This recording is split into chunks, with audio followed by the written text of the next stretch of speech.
here's one of the things that I hate about New Jersey gun laws. In New Jersey, when you go to purchase a gun, I did this when I was about 22. When you go to purchase a gun, you have to go to your local municipality. You get fingerprinted. They do a mental background check. I don't know if they did that before or if that's only new after the whole Sandy Hook thing. I'm pretty sure they did that before. If you have no priors, you have no criminal record, okay, you sit there and you wait about, it depends on the municipality. I live in a township that actually the process wasn't that bad. I pretty much had my permit within a month or two. Okay. I'm trying to think what else. But here's where the issue is with the permit process. They give you a firearms ID card. That firearms ID card is good for life. I can go to any state and I can buy a shotgun or I can buy a rifle. However, there's an assault weapons ban in New Jersey, so the rifles I can buy are essentially neutered. The only real rifle that I could get, that would be aesthetically pleasing to me would be an M1A1, a 308, M14 style, rifle, basically, Springfield Armory. Outside of that, or maybe a, IWI Tavor. But we can't have a flash hider. We can't have a collapsible buttstock. You can't have, in other words, you can't have two or more features that are evil features. So no flash hider and a pistol grip. I could have a compensator, but I can't have a flash hider. I mean, the way that people come up with these laws, I literally think that they think that a collapsible buttstock, so like you say, a gun has a collapsible buttstock, that I can take, a rifle that has a 20-inch barrel and then, basically shrink it like an accordion and put it in my pocket. Or, because it's called a flash hider, that the flash hider actually makes the shooter invisible, like his whole body invisible like the Predator, which is asinine. The way that a pistol grip makes a gun more evil, that's ridiculous. But I'm saying that's what I have to deal with in my state in terms of, the semi-automatic rifles that I can get. And I can only have a 15-round capacity, regardless of whatever rifle, that I get. So basically, all rifles in New Jersey pretty much have a bull barrel, and people get around that by spending the extra money and trying to get the compensator, which is nothing more than just a muzzle brake. But where Jersey will piss you off is when you try to get a pistol. That's when Jersey will really piss you off. Because every time you get a pistol, you have to go to your local municipality again. Even though you have your firearms ID card, you have to go there again. They do another background check at the municipal level. Then it goes to the state troopers. The state troopers do another background check.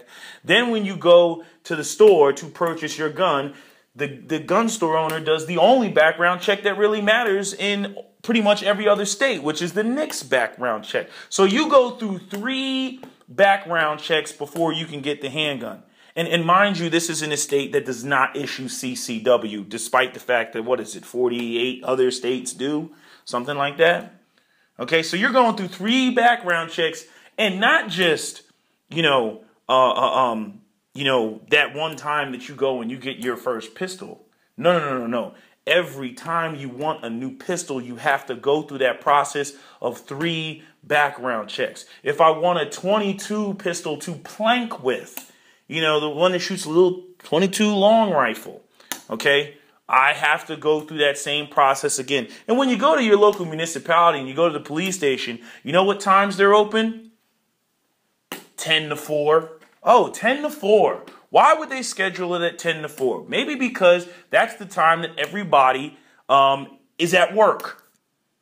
So you have to take a day off of work to set up an appointment. Now, it's different in every county. It's different. It's just different in different counties, different municipalities. In my municipality, there's a number at the bottom. You set up an appointment. You show up at that time, and they give you the time. The time could be, 3 o'clock 2 o'clock, any way it is, you have to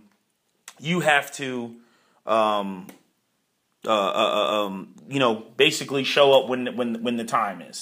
That's just what you have to do. The other thing is they contact your employer, which is something that I don't like, because you don't know how other people feel about you having a firearm. Not only that, but you got to get 3 references. Now, 3 references is not a big deal. Okay, I think most states have something where you have to get a reference somehow, some way, at least getting the CCW or something like that. But the issue that I have is the contacting of the employer. You know what I mean? Because it's like, oh, he's getting a gun. Why is he getting a gun? Oh, is he going to shoot the place up? Oh, maybe we need to get rid of him. So, you know what I'm saying? It just creates a certain type of thing. They don't need that. That to me is a violation of privacy. Okay? Because I don't know. Actually, I don't even know what is said when they call. But one of the times that I went and I got a firearm, I had the HR contact me, and they told me, they said, oh, your police department called, and, can you write a release form? Could you come up with one? And I basically typed up a release form and then gave it to the HR lady and everything. But it was very, I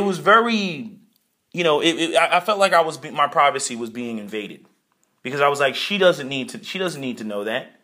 You know what I mean? Because people who are not firearms people, their imaginations start to go wild when it's like, oh, why is he getting, a firearm? Could he know about the next month's layoffs? Who knows? Okay. So New Jersey's, especially when it comes to pistols, the process is extremely redundant. And all it does is prevent law-abiding citizens. It just delays the process of them getting their firearms.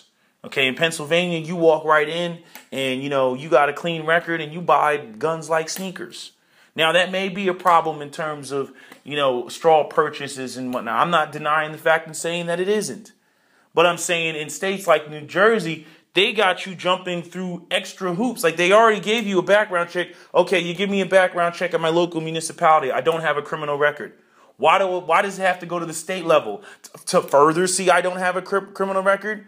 Then on top of that, you already know that no dealer in New Jersey is going to sell me a firearm without me going through the NICS background check, which is the federal background check. So why do I have to go through 3 background checks? And I remember there was a video on YouTube that I saw where one of the senators, I forget his name, there's a really articulate Republican guy that has a beard, and he was making points about it. But the one guy, he responded and he said, to give you another look. To give you another look. We want another look to make sure that it's okay for you to have a permit. So that's like taking a person and making them take a test 3 times. Like, you have to pass the test 3 times in order for us to say that you passed. Because you passing the first time, we don't believe you. And that's just a problem I have with New Jersey. New Jersey is basically a state where all guns are banned and then exceptions are put in. So basically, you have no rights in New Jersey as it pertains to the Second Amendment.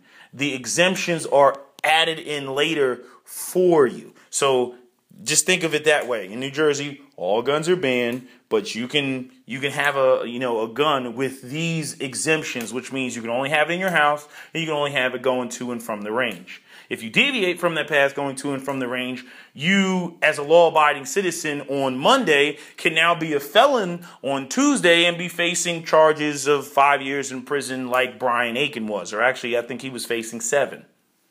Okay? So, that's my part 2. I might have another rant coming out of me. But that's all I have to say for now.